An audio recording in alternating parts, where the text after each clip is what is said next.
بسا اوقات ہم اللہ سے دعائیں مانگتے رہتے ہیں مگر قبول نہیں ہوتی، پھر ہم پریشان ہو کر کئی طریقہ اپناتے ہیں، دعا کی قبولیت کے وجوہات تلاش کرتے ہیں، مگر بہت سے ایسے بھائی بہن ہیں جن کو دعا کی قبولیت کے خاص اوقات معلوم نہیں ہیں۔ اس لیے میں نے آج سوچا ہے کہ آپ کو دعا کی قبولیت کے کچھ خاص شرطیں بتا دوں تاکہ آپ ان شرطوں کے ساتھ دعا مانگیں، انشاءاللہ آپ کی دعا ضرور قبول ہوگی۔ کیا آپ جانتے ہیں کہ دعا عبادت کا مغز ہے، اور جو بندہ اپنے خالق و مالک کے سامنے ہاتھ پھیلا کر اور گڑ گڑا کر دعا کرتا ہے، اللہ اس سے خوش ہوتا ہے، اور یہ کہ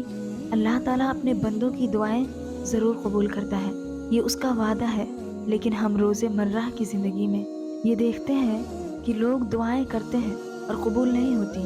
تو جان لیں کہ اس کے قبول نہ ہونے کی بہت سارے اسباب اور علت ہے،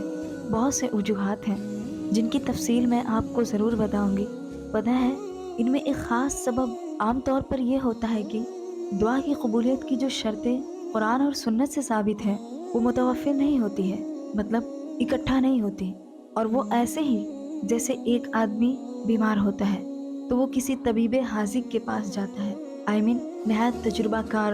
اور کامل ڈاکٹر کے پاس جاتا ہے۔ وہ طبیب اس کے مرض کو اچھی طرح سمجھ کر اس کو دوا دیتا ہے، اور اس دوا کے نافع اور شافی ہونے کے لیے فائدہ مند ہونے کے لیے اسے پوری تاکید کے ساتھ بتا دیتا ہے کہ اگر وہ فلاں فلاں چیزیں کھانے سے پرہیز نہیں کرے گا اور اپنی زندگی میں ایسی ایسی تبدیلیاں نہیں لائے گا تو دوا اپنا اثر کھو دے گی، اور دوا اثر نہیں کرے گی جس سے اس کا مرض بھی ٹھیک نہیں ہوگا اور کسی طرح شفا کے لیے سبب نہیں بن پائے گا۔ پتہ ہے ٹھیک یہی حال دعا کا ہے۔ دعا کا مؤثر ہونا قرآن اور حدیث سے ثابت ہے، اور اللہ تعالیٰ کا وعدہ ہے کہ وہ اپنے بندے کی ہر دعا ضرور قبول کرتا ہے، اور نبی کریم صلی اللہ علیہ وسلم، صحابہ کرام اور اسلاف اعظام کی زندگی کے واقعات صحیح سندوں سے ثابت ہے کہ جب وہ دعا کرتے تھے تو ان کی دعا رائگاں نہیں جاتی تھی بلکہ اس کا اثر فوراً ظاہر ہوتا تھا۔ معلوم ہوا کہ اللہ کے بندے دعا کرتے تھے تو شرطیں لا تعداد ہوتی تھی، اس لیے اجابت بھی اللہ کے دربار سے آگے بڑھ کر اس کا استقبال کرتی تھی اور ان کی دعا سنی جاتی تھی۔ اور ہم جو دعا کرتے ہیں نا، تو ہماری دعا میں وہ شرطیں نہیں ہوتی، ہماری دعا ان شرطوں سے خالی ہوتی ہے جس کے ساتھ صحابہ کرام، سلف صالحین دعا کیا کرتے تھے، اس لیے ہماری دعا قبول نہیں ہوتی اور دعا اپنا اثر نہیں دکھاتی۔ حافظ ابن قیوم نے اپنی کتاب میں لکھا ہے کہ ان کو ایک بیمار کے بارے میں بتایا گیا کہ اس نے بہت علاج کرایا ہے اور بہت دعائیں کی ہیں، لیکن اس کی بیماری دور نہیں ہو رہی ہے۔ آپ اس کے لیے کوئی ایسا نسخہ کیمیا بتائیے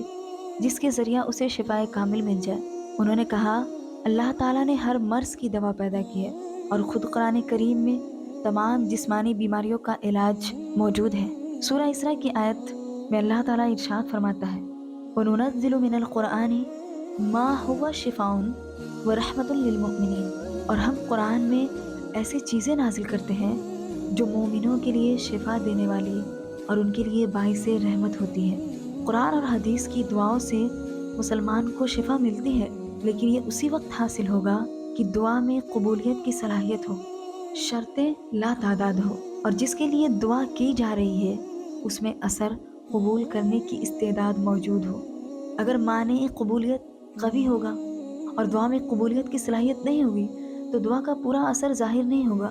بعض اوقات دعا کرنے والے کی توجہ دعا کے وقت پورے طور پر اللہ کی طرف نہیں ہوتی، یا دعا کرنے والا